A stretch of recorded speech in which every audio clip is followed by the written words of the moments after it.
Assalamualaikum warahmatullahi wabarakatuh. Perkenalkan, nama saya Putri Amalia dengan NIM 220404501050 angkatan BKC 2022. Di sini saya ingin memenuhi tugas mata kuliah UAS Sosioantropologi. Kali ini saya ingin membahas mengenai fenomena sosial, yaitu perubahan sosial. Yang kedua, fenomena antropologi, yaitu budaya-budaya belajar. Baik, langsung saja beberapa fenomena perubahan budaya sosial. Yang pertama, yaitu pola interaksi sosial.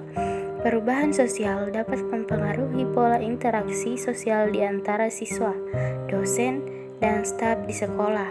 Misalnya, perubahan dalam frekuensi, komunikasi, pola pergaulan, atau pengaruh media sosial. Perubahan ini dapat mempengaruhi dinamika sosial, kolaborasi, dan konflik dalam lingkungan pendidikan. Yang kedua, teknologi dan inovasi. Perubahan teknologi memiliki dampak signifikan terhadap perubahan sosial di sekolah.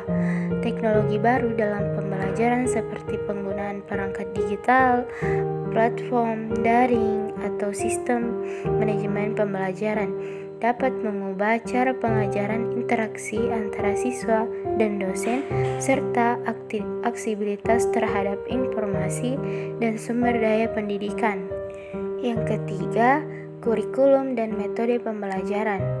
Perubahan sosial ini dapat mempengaruhi kurikulum dan metode pembelajaran di sekolah.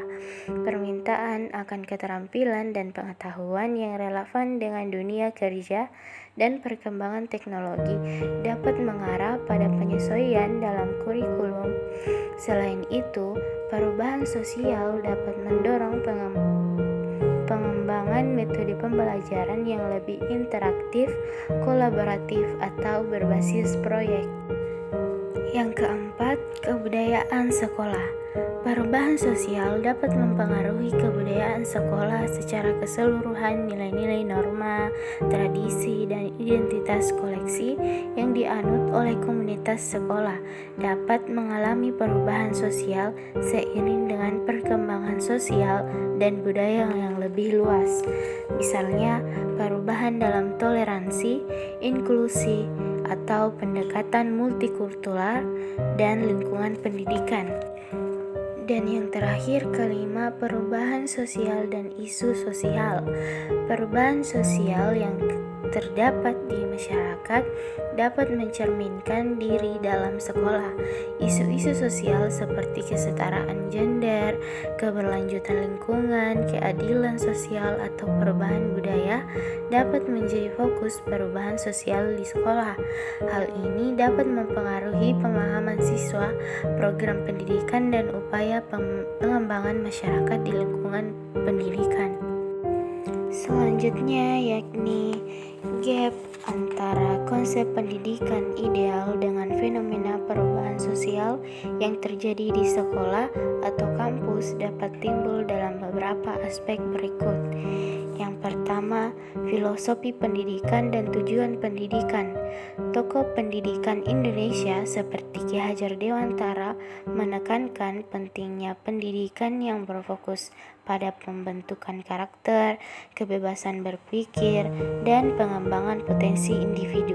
Namun dalam realitas perubahan sosial yang terjadi di sekolah maupun kampus, tujuan pendidikan seringkali lebih berfokus pada pencapaian akademik dan persiapan untuk karir. Yang kedua, penilaian dan evaluasi. Tokoh-tokoh pendidikan Indonesia seperti Muhammad Yamin menekankan pentingnya penilaian mencakup aspek non-akademik seperti sikap, karakter, dan keterampilan sosial. Namun dalam perubahan sosial, penilaian seringkali lebih berfokus pada hasil akademik dan pemeriksaan standar yang mengukur pemahaman faktual daripada kemampuan kritis dan kreatif siswa. Yang ketiga, inklusi dan keragaman. Konsep ideal dalam lingkungan sekolah adalah menciptakan iklim inklusif di mana semua siswa merasa diterima dan dihargai tanpa memandang latar belakang, intensitas, atau keberagaman lainnya. Keempat, teknologi dan digitalisasi. Konsep ideal dalam perubahan sosial di lingkungan sekolah saat ini melibatkan penggunaan teknologi dan integrasi digital dalam pembelajaran. Namun, jika terdapat kesenjangan dalam aksesibilitas teknologi atau jika penggunaan teknologi ini tidak dioptimalkan dengan baik, maka gap antara konsep ideal dan realitas perubahan sosial akan muncul. Yang terakhir, lingkungan fisik. Sekolah yang ideal harus menyediakan lingkungan fisik yang aman, nyaman, dan menstimulasi bagi siswa. Namun, jika terdapat perubahan sosial yang seperti kekurangan fasilitas, kondisi yang tidak terawat, atau kurangnya perhatian terhadap kebersihan dan kesehatan, maka akan terjadi gap antara konsep ideal dengan kenyataan di lingkungan sekolah. Selanjutnya, fenomena antropologi di budaya-budaya belajar. Budaya-budaya belajar, beberapa hal yang berkenaan dengan fenomena antropologi yaitu budaya-budaya belajar yang terjadi di sekolah. Yang pertama, gaya pembelajaran. Budaya belajar mencakup gaya-gaya pembelajaran yang dianut oleh siswa dan dosen atau guru dalam proses pendidikan. Beberapa siswa mungkin lebih cenderung belajar secara visual, auditif, atau kinestetik. Pengetahuan terhadap gaya-gaya ini dapat membantu menciptakan lingkungan pembelajaran yang lebih inklusif dan efektif. Kedua, norma dan etika pembelajaran. Budaya belajar mencakup norma-norma dan etika pembelajaran yang dianut di sekolah atau di kampus. Hal ini meliputi adab berbicara, saling menghormati pendapat dan kerjasama dalam kelompok. Norma-norma ini membentuk cara siswa berinteraksi dan mempengaruhi dinamika kelas atau komunitas sekolah maupun di kampus. Yang ketiga, pola interaksi sosial. Budaya belajar juga mencakup pola interaksi sosial antara siswa, dosen, guru, dan staf di sekolah maupun di kampus. Hal ini melibatkan interaksi dalam kelas, diskusi kelompok, kolaborasi dalam proyek, dan guru siswa di luar kelas. Pola interaksi sosial ini dapat mempengaruhi cara siswa belajar, berpartisipasi, dan membentuk identitas mereka sebagai pelajar. Yang keempat, penilaian dan pemahaman sukses. Budaya belajar mencakup penilaian pemahaman terhadap sukses dalam pendidikan.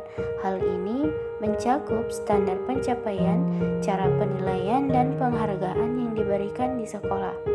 Budaya belajar yang kuat menghargai usaha, keberhasilan, dan bahkan peningkatan individu, serta menghormati perbedaan dalam kemampuan dan gaya belajar. Dan yang terakhir, kelima, pengembangan karakter dan nilai. Budaya belajar juga mencakup pengembangan karakter dan nilai-nilai. Dalam proses pendidikan sekolah atau kampus seringkali berupaya membentuk sikap etika dan nilai-nilai positif pada siswa. Hal ini dapat mencakup nilai-nilai seperti integritas, etika kerja, kepemimpinan, kepedulian sosial, dan keadilan. Selanjutnya, gap antara konsep pendidikan ideal dengan fenomena antropologi dalam budaya-budaya belajar yang terjadi di sekolah atau kampus dapat timbul dalam beberapa aspek berikut. Yang pertama, ketidaksesuaian kurikulum. Konsep pendidikan ideal seringkali mencakup aspek seperti pendekatan inklusif, penghargaan terhadap keberagaman, dan penekanan pada pembelajaran yang berpusat pada siswa. Namun dalam praktiknya, budaya belajar yang terjadi di sekolah atau kampus mungkin masih didasarkan pada kurikulum yang terlalu kaku dan kurang responsif terhadap kebutuhan individu siswa. Yang kedua, stereotip dan prasangka. Konsep pendidikan yang ideal mendorong penghormatan terhadap perbuatan budaya dan penghindaran stereotip. Namun, budaya-budaya belajar yang muncul di sekolah atau kampus tidak selalu mencerminkan nilai-nilai ini. Seringkali masih ada prasangka yang mempengaruhi interaksi dan pembelajaran siswa. Yang ketiga, tumpang tindih nilai dan norma. Konsep pendidikan yang ideal seringkali didasarkan pada nilai-nilai universal seperti etika, kesetaraan, dan keadilan. Namun di lingkungan sekolah kampus, budaya-budaya belajar yang muncul dapat mencerminkan tumpang tindih nilai dan norma yang berbeda. Yang keempat, tantangan dalam implementasi pendidikan inklusif. Konsep pendidikan yang ideal seringkali mencakup pendekatan inklusif yang mempertimbangkan kebutuhan dan preferensi belajar individu. Namun dalam praktiknya, implementasi pendekatan ini mungkin menghadapi tantangan.